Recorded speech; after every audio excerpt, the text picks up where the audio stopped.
Bonjour à tous, vous êtes bien à l'écoute de Radio Taïwan International, c'est Mei Guang à l'antenne. Notre décryptage de ce jour est consacré à Fucha, l'éditeur chinois qui évolue à Taïwan et qui a été condamné récemment par la Chine à 3 années d'emprisonnement pour incitation à la sécession.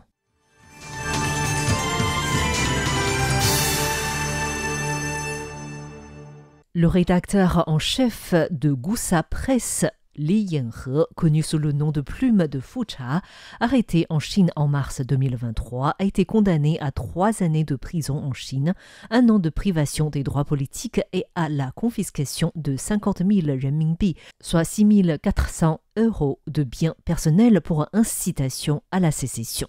Cette déclaration avec précision sur la condamnation de Fucha a été faite seulement le 26 mars dernier, soit 1 semaine après que la Chine a annoncé la condamnation de Fucha qui remontait au 17 février, et cela en sachant que Fucha était détenu depuis son arrivée en Chine en mars 2023.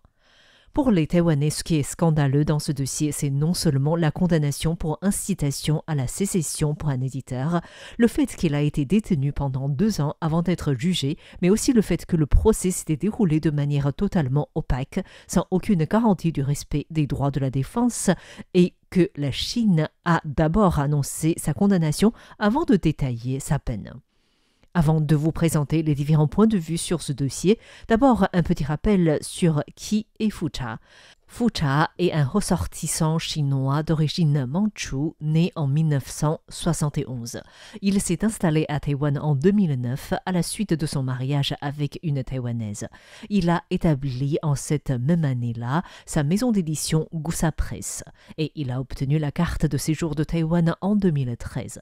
En fait, conformément à la loi taïwanaise, les conjoints chinois des Taïwanais qui résident à Taïwan pendant 4 ans en séjournant au moins 183 jours par an peuvent demander une résidence de longue durée.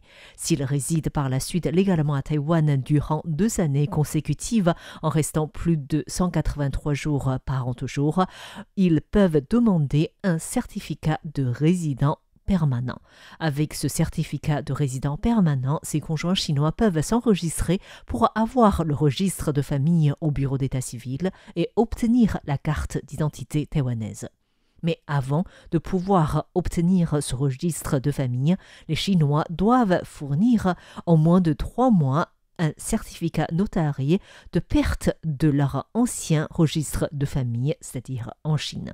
Or, pour les Chinois, cette procédure ne peut se faire uniquement lorsque ces Chinois sont physiquement présents en Chine.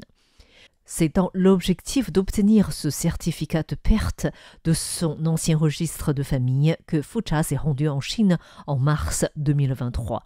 Une fois arrivé, Fucha a très vite perdu de contact avec sa famille à Taïwan.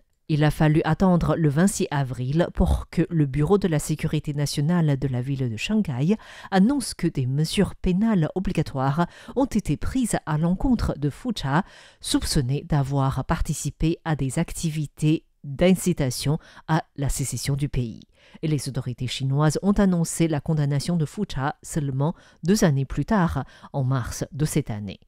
Zhou Fengsuo, l'un des chefs étudiants du mouvement Tiananmen, l'actuel responsable de l'ONG Human Rights in China, a vivement regretté cette condamnation à l'encontre de Fucha, un écrivain, un éditeur. C'est une sentence très cruelle et illégitime, et il s'agit d'une accusation fabriquée de toutes pièces. 3 années représentent une peine lourde, mais en même temps, selon la pratique actuelle du Parti communiste chinois, cette peine n'est pas vraiment surprenante. Zhou Fengsuo estime que la Chine utilise cette méthode pour traiter Taïwan comme Hong Kong, surveiller les discours, les pensées, mais aussi les actions de la population et même instaurer des sanctions pour intimider les Taïwanais. Pour lui, l'intention de la Chine est évidente dans ce dossier. Pour He Chenghui, l'un des fondateurs de Kuma Academy de Taïwan, le fait que la Chine n'a pas annoncé en une seule fois la condamnation et les peines de Fucha peut s'expliquer par l'intention de Pékin de faire de ce dossier un outil d'intimidation des Taïwanais. Il y a bien sûr des considérations politiques et judiciaires. Mais au vu de la situation interdétroite, la Chine a également voulu utiliser ce dossier à son meilleur avantage. Elle a donc pris son temps pour traiter ce dossier. Le dossier de l'arrestation et de condamnation de Fu Cha fait penser à Li Mingzhe, un Taïwanais militant pour la démocratie qui a été condamné et aussi emprisonné en Chine pendant 5 ans. Et pour Li Mingzhe, le moment de condamnation de Fu Cha n'est pas anodin.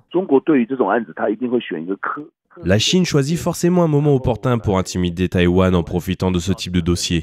Actuellement, c'est les 20 ans de la loi anti-sécession. La Chine a choisi ce moment précis pour intimider les Taïwanais dans le but de leur faire comprendre qu'il ne faut pas avoir des propos défavorables vis-à-vis de la Chine. Après tout, parmi l'ensemble du marché du monde chinois, l'édition de Taïwan est celle qui jouit de la plus grande liberté. La Chine cherche bien entendu à exercer sa pression sur ce secteur. C'est une manipulation politique pour intimider les Taïwanais, et c'est très clair. L'activiste chinois qui évolue aux Pays-Bas, Lin Shenliang, a de son côté souligné que le procès tenu secret est une tactique du Parti communiste chinois. La Chine a voulu réduire l'attention internationale sur cette affaire. Bien sûr, des personnes en charge de ce dossier peuvent également agir ainsi dans le but de réduire leur propre pression. C'est une pratique courante. En Chine en particulier, pour les dossiers qui ont reçu une grande attention des médias internationaux, le pays a souvent recours à cette méthode. Pour Li Mingzhe, la Chine peut encore profiter davantage de Fu Cha. Pour une détention secrète, la personne est placée sous surveillance dans un lieu désigné et maintenue en isolement. Cela signifie que la santé physique de la personne, y compris sa santé mentale, peut être grandement affectée. En réalité, la Chine torture la personne en la détenant pendant une longue période, la forçant à coopérer avec toutes les demandes du gouvernement chinois. Je pense qu'il est fort probable que Fu Cha sera forcé à l'avenir à avouer publiquement sa culpabilité à la télévision en évoquant ce qu'il a fait dans l'édition. Je pense que c'est fort possible. Et bien sûr, l'une des questions qui préoccupe largement les Taïwanais et aussi surtout la famille de Fu Cha à Taïwan, c'est sa possibilité de revenir à Taïwan. Et selon Li Mingzhe, la question est moins d'être évidente pour Fu Cha. Selon les propos de la Chine, en tant qu'un Chinois du continent, la Chine pourra très bien ne pas le laisser quitter le territoire. C'est tout à fait rationnel de la part de la Chine.